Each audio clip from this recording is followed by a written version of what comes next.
mapapagod pero hindi susuko. Alam mo ba na may dalawang uri ng pagod na pwede mong madama?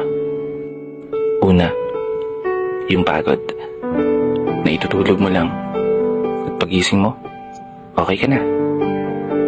Pero may isang uri ng pagod na talagang kakaiba. Yun ay ang pagod na hindi nadadaan sa pahinga. Isang pagod na magpapahiwatig kung gaano kabigat ang mga problema mong daladala.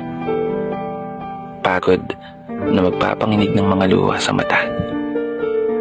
Pagod na magdidikta sa'yo para sabihin ayaw mo na.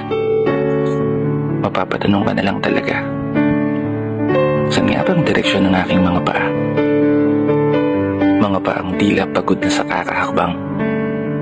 Mga paang ngimay na sa kada tapak sa baitang ng hagdan. Isang hagdan na magdadala sa akin patungo sa isang palapag na pinapangarap ko.